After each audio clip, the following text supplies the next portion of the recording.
According to the Course in Miracles, that channeled book through Helen Schuckman, she assures us that we only have one problem. And that problem, our only problem, is separation. It says you only have one problem, and it's an astonishingly bold and confident thing to say. You have to admit it. Because if you have health issues, that is your number one problem. Relationship issues, number one problem. Don't have a relationship and you're single, number one problem. And this is saying you only have one problem. And it helps to just clear your palate and only have one thing left on it. So you can stop doing a million things to change things in your life. Because we go out in all directions and make all kinds of changes in our life to put out all the different fires in our life, to change all the people who need to be changed so they can be more like us, to do all these things when you find out you could save all your energy and you could just narrow it down to one thing. And that one thing is separation. And what it's speaking about is the separation that happens when we walk through our life and think we have to do it all by ourselves. And the moment we think we have to do it all by ourselves, I, we're in trouble. We got a problem. That's where the problem begins. The problem does not begin when we look in our checkbook and we don't have enough money for rent. That's not where the problem began. The problem did not begin when you were in the therapist's office and found out that, you know what, your parents didn't do as good a job as they told you they had done with you, right? And you're paying a lot of money to take a look at that issue. Money they're not paying for you. This is coming out of your own pocket to figure this stuff out. That's not where your problem began. According to the Course, your problem began the moment. And keep in mind, when a problem begins, we don't know it begins until later when we see the effects of it. That's when we figure out we have a problem. But by then, it's already been going on so long, there might be all kinds, a whole field of effects that show us that something's wrong. But this is not the problem, and we need to know that so we don't waste our time and energy putting out all these fires when we can do what the Buddha said we should do, which was such good advice. And he said, go to the cause of all the effects that aren't working. And what does the Course say? It says, go to the initial problem, the problem that's causal, the original problem, the single problem upon which all other problems are founded upon. Go there. And when you go to that central fire, what you're going to find is that's where your problems began. And it's one thing. And we don't actually believe that. I mean, that's the thing. I know you're taking notes, and I'm not saying, please stop taking those notes. But we don't actually believe it's one thing, because we actually think it's our mother. We do. And we cherish that. Or our dad. Or our husband. Or ourselves, our own lazy selves. We will not take that breath and get still for a few moments and trace back to the point in time when we actually started to believe we had to do it all ourselves. And maybe it's when we were 3 years old. I'm not sure consciously we can figure out where that moment is, but I'll tell you something right here. Your soul knows.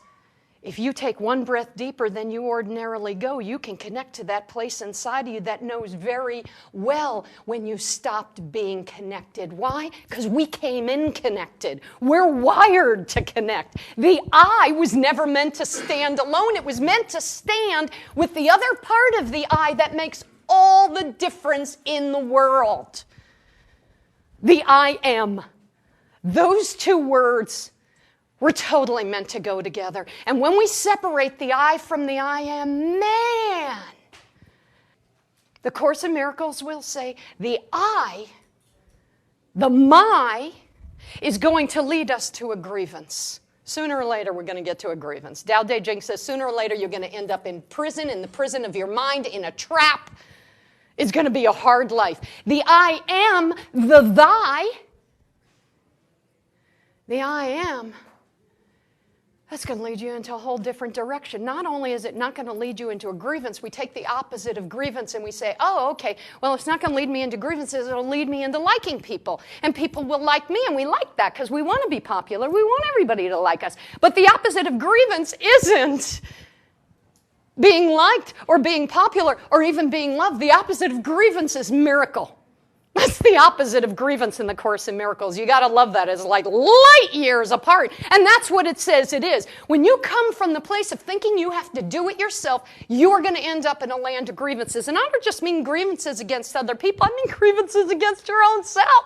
I'm not this. I'm not that. Why didn't I do this? I should have done this. At this age, how could I still be where I am? Why am I still single? Why am I still this? Why are they there? Why is that happening? Grievances that permeate our consciousness and, don't show.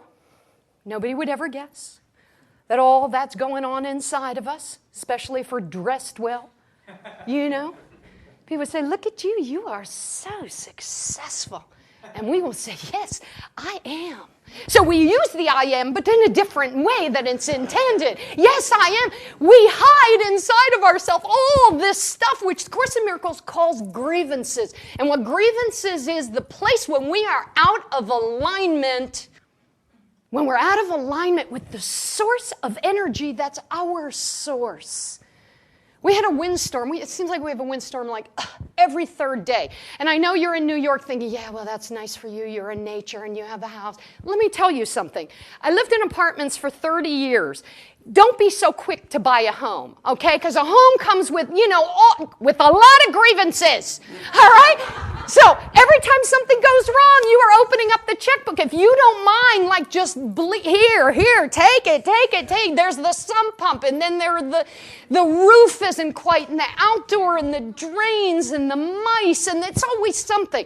So as you're in your little apartments and you call the super when something's wrong and give him $5, be grateful. So we had a windstorm, one of like 10,000 windstorms, and we have trees surrounding our property. We're on the top of this wonderful hill, just surrounded by trees, and one windstorm shears almost off a huge branch, not a New York City tree branch, a little skinny thing with a few leaves popping out. This is in the woods branch. Big branch hanging down, swinging. But it won't fall off, so it's just hanging, swinging. Okay? We just leave it there. Do you know that thing looks like it's alive for like 3 months? All the green leaves, you'd think that this was completely attached. It looked so healthy, you would never believe that it was no longer getting any of the nutrients because it was no longer really attached except by a little bit of bark that certainly wasn't enough to feed the tree and keep it alive. So here's this thing hanging, and every day I look, and the leaves are green, and it looks like it's totally alive. So do we. So do we for a long time. After the point from which we separate from the source, where we're getting fed, where we're being watered and nourished, and we look alive, we look pretty good, we can function okay, we can even keep our jobs for those of us who have jobs that don't require us to actually really think a lot or even be totally present. Sometimes you can do your job blindfolded or with my hands tied behind my back. That's what it means. We end up walking through our life and we don't even realize that we have sheared ourselves off from that part of our nature, the source. And if you have trouble with the word God, please do whatever you can do to get over that word and move quickly to another word so you don't let that word hang you up to get to where you want to be, which is back connected to the source of life, that underground stream, that underground current of life that nourishes you, that feeds you, that keeps you alive, not looking alive, alive. Not appearing alive, alive. so that you are sourced every single day from that one deep, nutritious, nourishing energy flow, and it's flowing through you, and you are in harmony with it. And you know what you discover? You're not making it all happen. This energetic force of life, this what they call the Tao, is. Oh my God, it makes all the difference in the world. Then we don't run around and say life is so hard. Yeah, when you're a branch dangling from a giant tree and you're holding on for dear life by a piece of bark, life is hard. Every time a windstorm comes along, you don't think that end of that tree, that big branch is going, oh shit, right? Oh man, look at the wind, because at any moment that thing's going to be slapped up aside its barky posterior. It's going to go flying somewhere. Probably on our driveway, $400 to chop it up and remove it. It's going to go flying, and it knows it's going to go flying. See, we know when a great wind comes, we're in trouble. We know when something happens, we are going to be freaking out. We know it because we are not connected to the place in us that when something comes along, it says, and you're never going to believe it, it says, bring it. Who in their right mind, I mean like not on drugs, would say bring it? So who would say bring it to the great wind that comes and shifts things around in your life? Which is why we hold on for dear life. And when a wind comes, when change comes, we don't want it to come.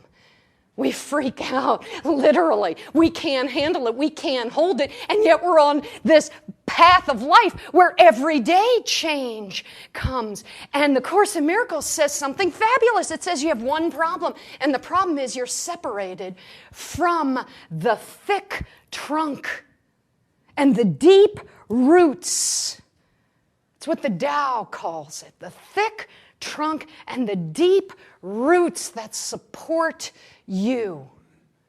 And when we're separated from the thick trunk and the deep roots that doesn't care how hard the wind is, we walk around frightened all the time. And we say it's because we live in a dark and frightening world, and everybody in his right mind should be frightened because bad things are happening all the time.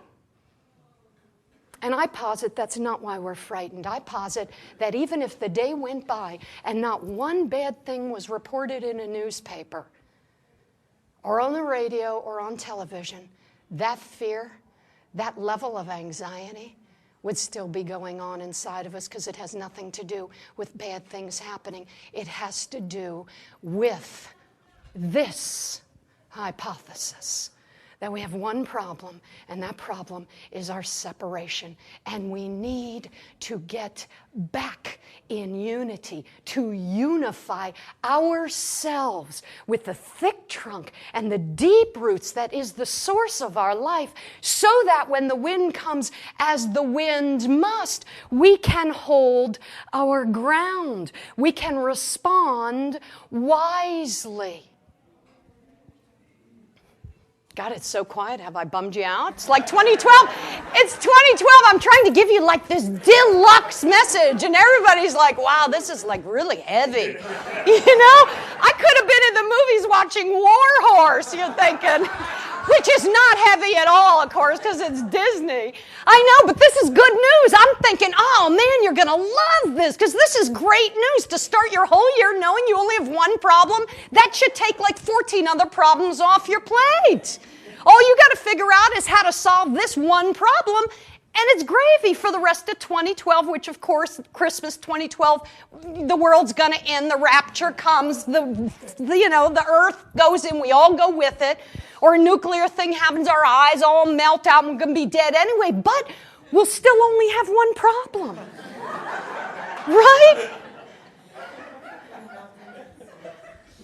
This is good news. I assure you this is good news.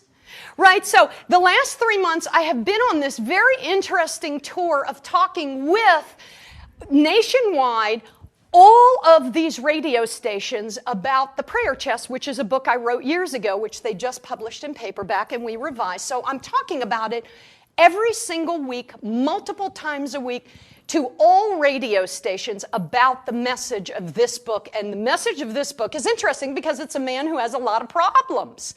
He has a lot of problems, not the least of which is his wife died. His kids need his support because they're both under 10. He's got a farm, and the bank said, you know what, you haven't paid your mortgage in so long, we are foreclosing on the farm. And he's got no other sustainable means of taking care of himself. He's got problems. We got problems. I'm not diminishing the problems that we have. And he had so many problems going on, not the least of which was the farm that he worked was a farm he didn't even want to work. He inherited the work. When I moved to New York City, I came here with one intention. I worked in the world of training and development. That's what I got my master's in. And I came to New York thinking, onward and upward. So I was at this level in Boston. I'm going to move to New York. I'm going to climb a couple of rungs, and now I'll be at this level. Who doesn't like that picture? And I get to New York, and I find out I can't even stay at this level. It is so hard in New York. My $500 a week that bought me in Boston an apartment with a balcony on the 15th floor, underground parking, absolutely a view of the river, safe gated community, bought me a studio on Stanton Street in the Bowery, down in the Lower East Side before Stanton Street was Stanton Street. Okay? So it was my view out my window from my studio that was 9 by 15 with the kitchen in it and one closet. My view was of the trucks, the moving vans and the trucks across the street that all the prostitutes took their johns to. So I'd open my doors and see not condoms, but used condoms on the floor. That's what my $500 bought me. So my idea of why I came, I had a ton of problems. And when I got here, I couldn't get the job that I thought I was going to get, even though I had a beautiful resume. Obviously, I can communicate. It's not like I had trouble communicating. Obviously, I had a good resume, I had a good portfolio, I had done good work, I knew my stuff, graduated with honors and MA. I'm just prepared. Here I am. I thought, oh my God, roll yourself at my feet. I have arrived, right? And we do that. We think we are the shit. And I get here and you find out, no, what it is, you're going to live in a shitty neighborhood. That's what is going to happen. And I'm in this neighborhood thinking, what the hell happened? I had a plan. And we all have a plan. And we forget that this is the plan of the I, the me, the mine, my plan. And when we're separate, see, that branch doesn't even know it's separate.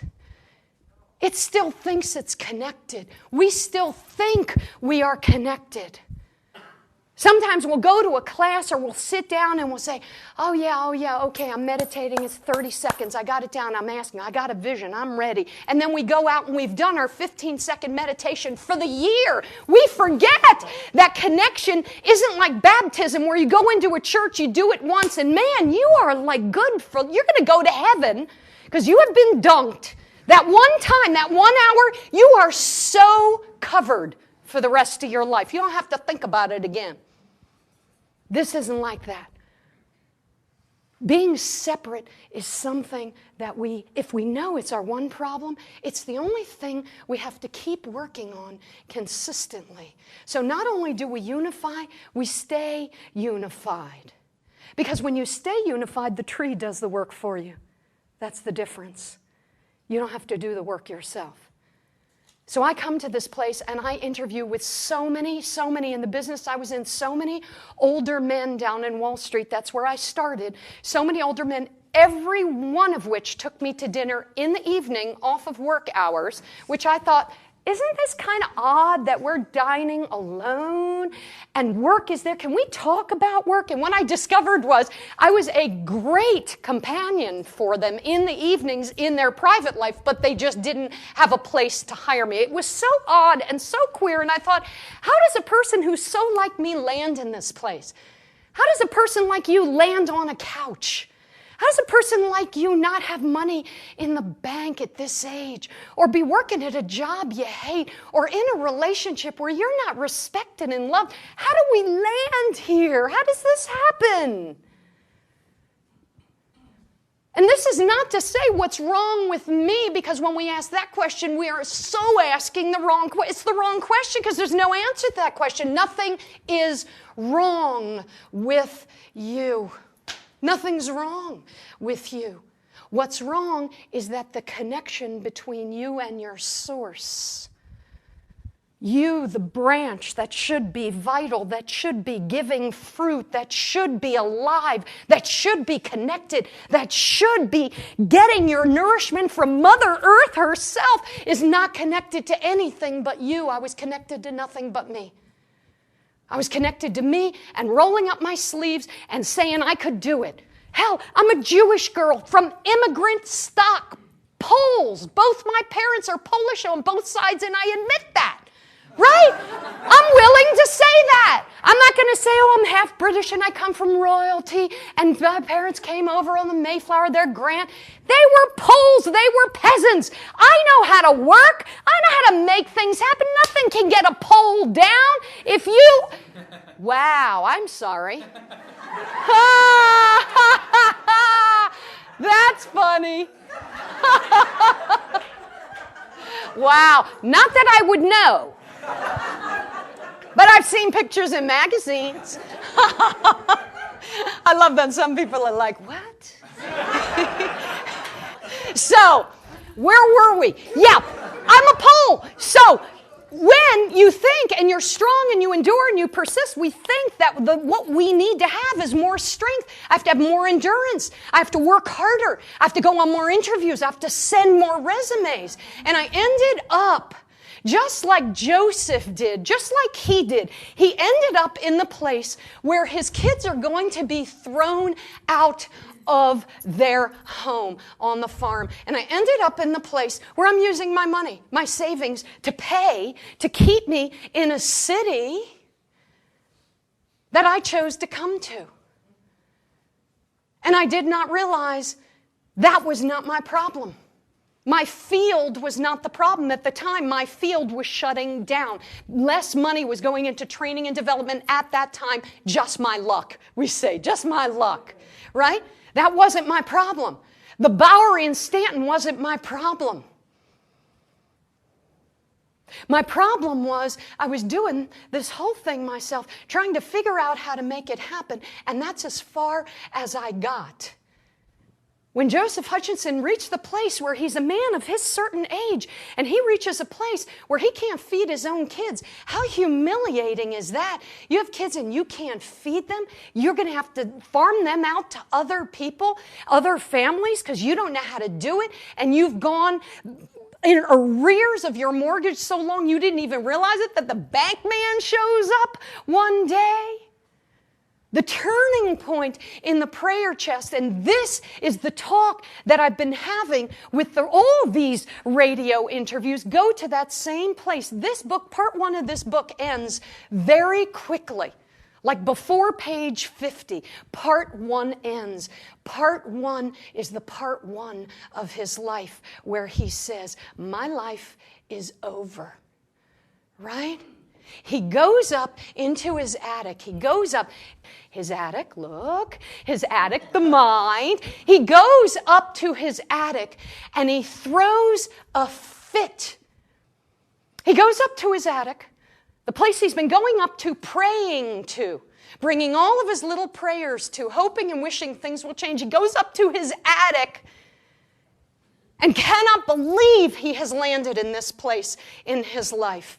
God, he's got a list of problems and no way to fix them. He doesn't have a parent to inherit from. He doesn't have a rich friend. He didn't play the lottery because there wasn't any back in the 1800s where he was living. There was no way he could put his hands on cash. He was fighting to have a job on his farm that he hated. And I was fighting to get a job that years before I knew I had properly gotten my master's for. I was doing the right thing by working at that job, but it wasn't me. Bottom line was not what made my heart sing. Bottom line, dollars. What made my heart sing was bottom line, people. It wasn't my job to see the people. It was my job to train them to make more money for the company. Now, I'm not saying anything's wrong with that. I'm just saying it wasn't me. I'm not saying business shouldn't hire people like that to do that, because that's what they're in business for, to make money. I'm just saying it wasn't me. I was fighting for something I didn't even really love. And we need to look at that, because sometimes we fight for what we don't want because we've been doing it and we don't know another way. That's the I. There comes a day where the I am is going to replace the I, and this might be that day. Because this is the beginning of a 12-week series called 12 Weeks. I just came up with this title. Ah, yes, 12 Weeks. It's a dynamic title. God darn it, we're going to so bleep that pause out of the tape. I'm telling you that right now. 12 weeks to a way of life that works. And where do you start with that? And the place you have to start is with the one problem. 12 weeks to a way of life that works. You have to start with the one problem, because that one problem, when you begin to address it, I promise you, begins to change things for the better. All of the deeper teachings, all of the writings say the same thing, and not just getting up in the morning and saying, please help me. I'm not talking about that. I am talking about the separation to repair what has kept us apart from that great I am, that great Tao, the great source of life that we're told every single time we open a book, that it is the secret source of everything. That's what it says. This is the secret source of everything. If you don't like the word Tao and you don't like the word I am, it's the secret source of everything. It's what is called in the Tao the treasure house. And you are about to spend your time connecting to that, so that that secret source of everything can provide everything you need in your life. So it can begin to repair what seems to be irreparable in your life. So we don't have to land in a place where we're hanging on by a thread, saying, what the hell is wrong with me? Asking the wrong question, because nothing is wrong with the branch. What's wrong is its connection to the tree is weak and rickety.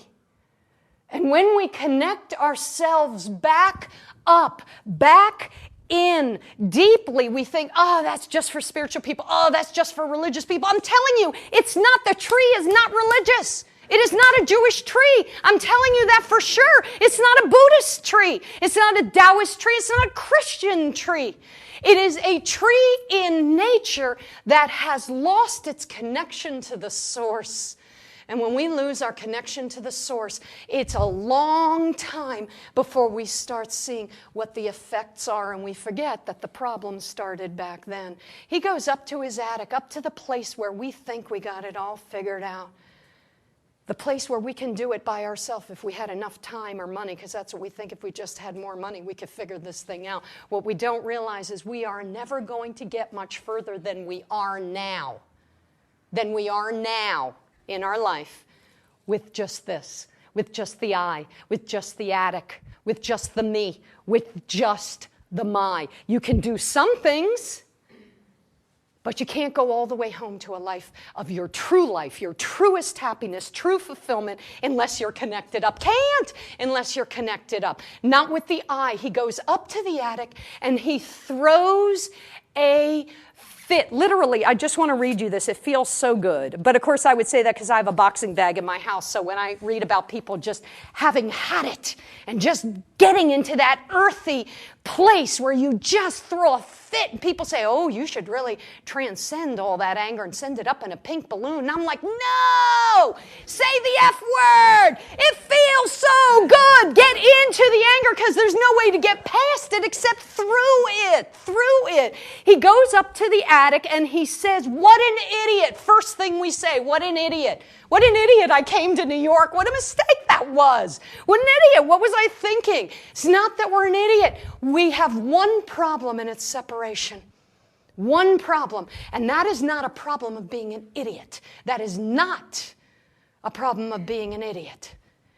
And then he says, the hell with you. And he is talking to this attic, to this place in himself that says, I have to figure it out all by myself. But he's talking to this attic.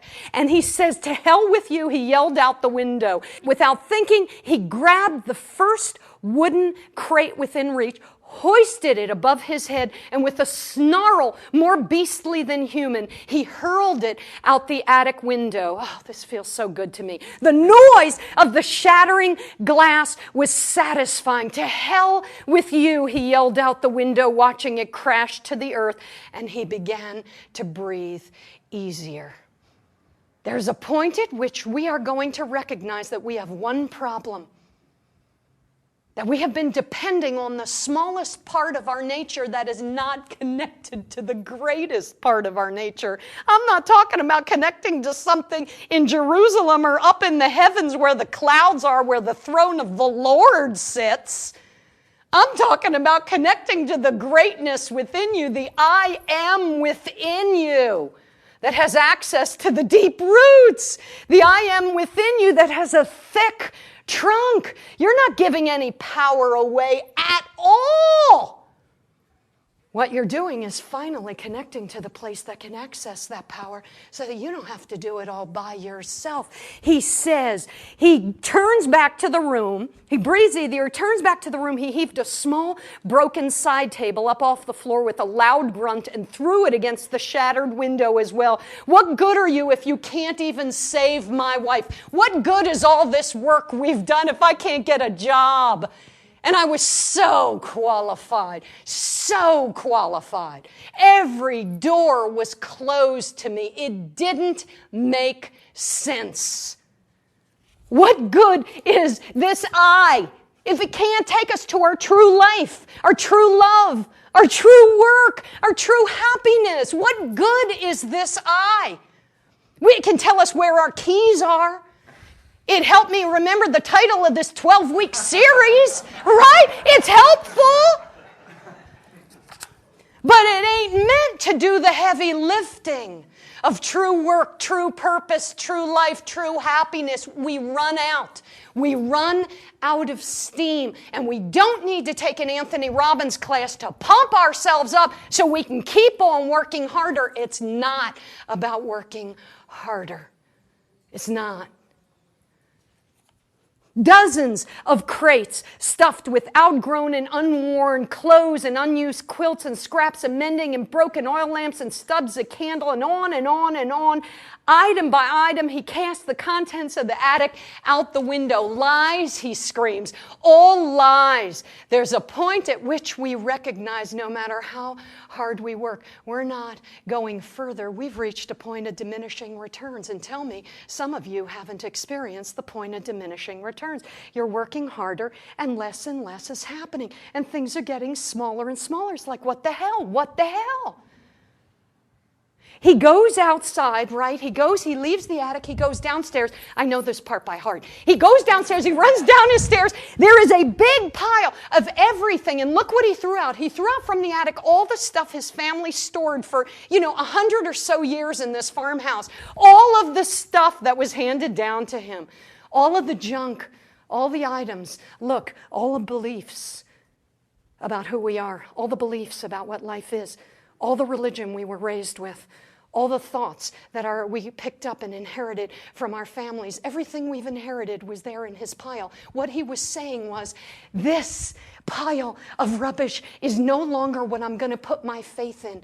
This I is no longer what I'm going to put my faith in with what it thinks I have to do and who it thinks I have to be, because it's landed me in this place where I can't pay my rent, where I don't know how to take care of my kids, where I don't have a wife, I don't have a home. How good can this pile, this belief system be if your life isn't working, really? Really, how good can it be? And he lights a match, and he sets it on fire, and he stands there until it burns itself down, and he says these two words. He says, an hour later, as the flames settled to glowing embers, Joseph cynically pronounced, the end. The story of his life was over. Except as I'm sitting in McHale's with my one friend that I made when I moved to New York, I'm sitting in McHale's. I don't know if they still have McHale's. It was a great burger joint, and if it's still around. And I'm sitting there literally, I am weeping in front of the whole restaurant. I could not contain myself. I had reached the end of what I, in quote unquote, I knew how to do and make happen. And I had done everything right in my life. I'd done everything right. I'd gone to the right schools. I had done the right things. I was a good girl. I tried making everybody happy around me. I had done the program.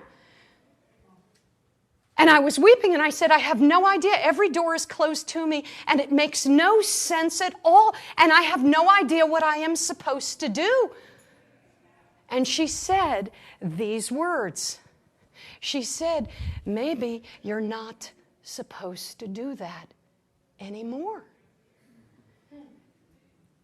And that had totally never occurred to me. At all, that maybe this was not the path I was supposed to be on. And I'm sure my jaw dropped open, all the French fries, and see, he burns it, and he understands, Joseph, that it's lies, meaning this I, me, detached from the tree, cannot get myself all the way home. We cannot get ourselves to our destiny. Sorry, we might get some jobs, but we cannot get ourselves to our destiny, to our destined man, our destined relationship, our destined woman, our destined children, our destined right place in the world. That's why he set it on fire. That's why he said the end. And we think if I let go of what I believe to pick up maybe another way of doing my life, we think it means the end of the world. And what we found out was when you turn the page in the book, and in the book of our life, there's a new chapter. The fact is, life doesn't come right up to the great I that we think we are, the broken branch, and say, I'll tell you exactly what you're supposed to do, because we can't hear it. We can't hear it.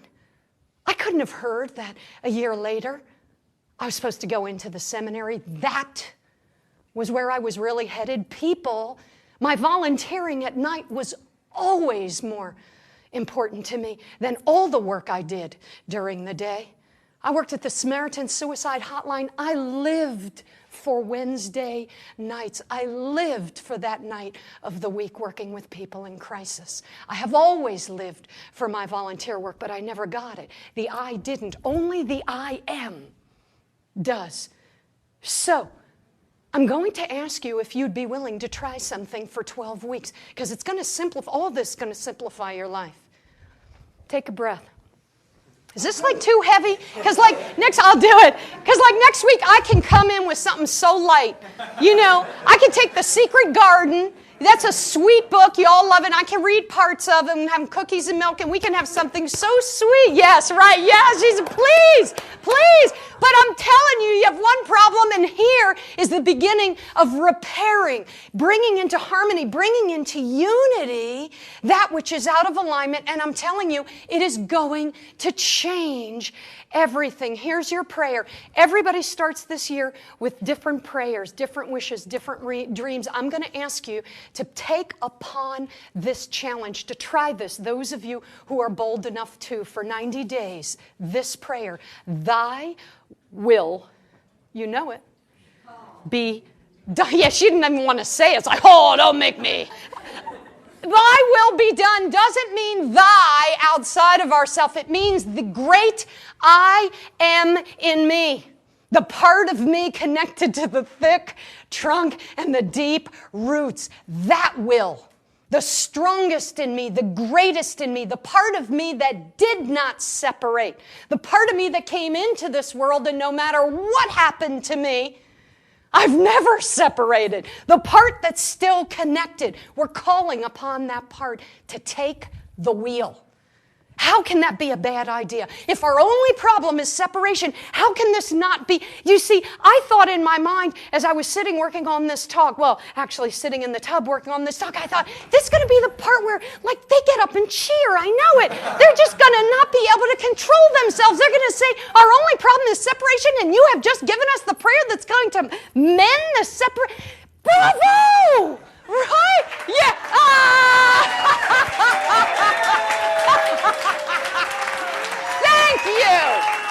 Thank you. That's as it should be. Right? Right? What this is going to do is access the place inside of us by the part in us that doesn't know. We're calling upon the part in us that does. The part in us that's disconnected, we're calling upon the part in us that is connected. The part in us that's out of harmony, we're calling upon the part of us that has remained in harmony. It's like such $1 million prayer. I cannot tell you in 20 years of teaching this prayer in classes, because I only do it in smaller classes for people who seriously want to change things in their life. Because when I do it in big groups, you see what happens. I have to beg for applause. In a small group, I don't have to beg. You don't have to beg, because you're there saying just, what do I do to change the direction of my life into a way of life that works? And this is the first step, and I'm not kidding when I say thy will be done. Put down all your other prayers. How do I get the money to go here? How do I get this to go to school? How do I get a reference? How do I get what I need here? How do I lower my rent? Forget all those prayers. Forget them all. If for 90 days you do nothing but heal the one problem that you have, I can tell you with all the confidence in my body and all the confidence of my experience on this path, that prayer is going to call upon the greatest part of who you are. You are going to give up the wheel and let that part drive, and you are going to be driven into places and experiences and opportunities and synchronicities that you cannot believe are happening to you. And I have heard more stories than you can ever imagine that start like this. From out of the blue, somebody gave me tickets for a cruise to Bermuda. From out of the blue, my husband, who I'm estranged from, decided that when he cashed in the stocks that I didn't know he had bought when we were married, he just sent me the $70,000 that was half the share I didn't know that I even had at just the time I needed to start my own business. Out of the blue, the part of our nature, the second part of this book, the second part of my life began to lead me without me having to push or pull or manipulate or beg or plead or hope or wish or light special candles in the Catholic Church for $1 a piece. I didn't have to do any of those things. I had to let the great I am, the thick trunk and the deep roots, take the wheel. And if you can follow me for 12 weeks, each week there will be one action to take. But this prayer will not change. You don't like the word prayer? This affirmation will not change. You don't like this affirmation? This thing that you have to say, this string of words, right? String of words with letters in them that end with a period, begins with a T and ends with an E, that will not change. That will remain constant. Put all your other small prayers down, because most of them come from the I. And now let a prayer come from the great I Am that will heal the one problem that you have that you didn't know is the one problem that underlies every other problem you have. And how do I know? Because the Course in Miracles told me so. Enough said. Thank you. Thank you so much.